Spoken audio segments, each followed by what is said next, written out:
नमस्कार, मैं हूं आपके साथ कोमल गुप्ता। वॉइस टीवी पर आपका स्वागत है। नगर विधायक मनीष असीजा का सराहनीय प्रयास एक बार फिर आया नजर। जी हां, सोफीपुर में टीला वाले हनुमान जी के पीछे पड़ी सरकारी भूमि पर झील पिकनिक स्पॉट बनाने की योजना को लेकर टीम ने किया निरीक्षण।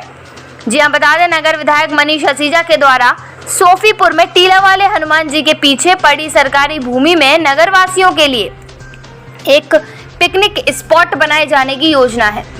इसको लेकर निरीक्षण को आईआईटी रुड़की और लखनऊ की टीम आई।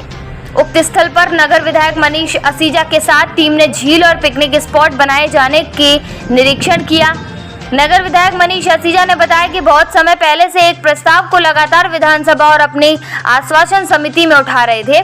कई बार यमुना पर उफान आ जाता है, सड़कों पर निकलना मुश्किल हो जाता है। सोफीपुर के पीछे एक मंदिर के पीछे लगभग 200 बीघा 16 हेक्टेयर जमीन एक जमाने से कुछ निजी हाथों में जाने का एक विचार बना था। उसको भी विष में उठाकर इस जमीन को सरकार के हवाले किया। इस जमीन पर 16 एकड़ क्षेत्र में ये कृत्रिम झील बन जाए, इससे भी बढ़कर सुंदर एक पिकनिक स्पॉट बन जाए। इस बार रुड़की के प्रोफेसर्स की वैज्ञानिकों की टीम आई। गर्ग व सावंत आए हैं। ये लोग यहाँ पर इस जमीन का निचला स्तर और यमुना जी की ऊंचाई कब बढ़ती है उसका अध्ययन करेंगे और मिट्टी का टेस्ट करेंगे।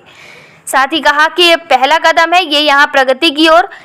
इसके बाद जब ये शासन में जाएगा फिर परियोजना चालू होगी। पहले से मैं एक प्रस्ताव को लगातार विधानसभा में और अपनी आश्वासन समिति में उठा रहा हूँ, जिसमें मेरा ये सोचना विचारना है कि बरसात के समय यमुना जी 3-4 महीने अपनी जो क्षमता है उससे काफ़ी ऊपर होकर चलती हैं। कई बार यहाँ खादरों में पानी आ जाता है। कई बार हम सब लोग जानते हैं कि यमुना जी में का उफान इतना हो जाता है कि सड़कों से पार भी पानी निकल आता है। यहाँ पर सोफीपुर मंदिर के पीछे, हनुमान जी के मंदिर के पीछे लगभग 200 बीघा 16 हेक्टेयर जमीन सरकारी पड़ी है। एक ज़माने में ये ज़मीन को भी कुछ निजी हाथों में जाने का कुछ ऐसा विचार बना था। मैं विवाद में नहीं जाता, नहीं तो षड्यंत्र कहूँगा तो लगेगा मैं विवाद कर रहा हूँ। मैंने उसको भी विधानसभा में उठाकर इस जमीन को सरकार की थी, सरकार के हवाले करवाया है। इस जमीन पर ये जो आपके सामने दिख रही है, यमुना जी जब उफान पे होंगी तो वो पानी यहाँ पर आ जाए, ये जगह एकसार हो जाए, 16 एकड़ क्षेत्र में ये कृत्रिम झील बन जाए। झील में जलीय वनस्पतियों का संवर्धन हो, जल के जीव जंतुओं का संवर्धन हो, यहाँ पर जल स्तर का सुधार हो, सरकारी जमीन कहीं गिरने से बच जाए और इससे भी बढ़कर ये सुंदर एक पिकनिक स्पॉट बन जाए। इस परियोजना के ऊपर लगातार काम कर रहे हैं, 10 बार आ चुके। इस बार रुड़की से प्रोफेसर्स की वैज्ञानिकों की टीम आई है। श्री गर्ग साहब आए हैं और श्री सावंत साहब आए हैं।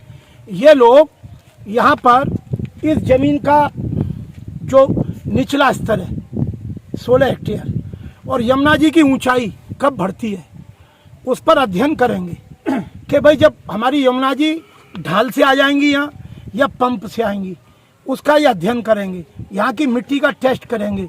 आपने देखा मशीनें लगी हुई हैं, ये सब लोग, अच्छी खासी धूप है, ऊंचे ऊंचे टीले हैं, आप भी आए हैं, तो ये सब लोग संयुक्त एक ये बनना है। इसका प्रोजेक्ट का एक पहला एक खाका समझ लीजिए, प्रीलिमिनरी एक ड्राइंग बनेगी, एक आइडिया कंसेप्ट डेवलप होगा।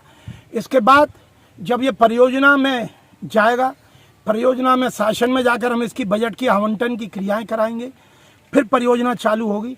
ये पहला महत्वपूर्ण कदम है। इसके लिए रुड़की आईआईटी को उत्तर प्रदेश सरकार ने 4.5 लाख रुपया दिया है।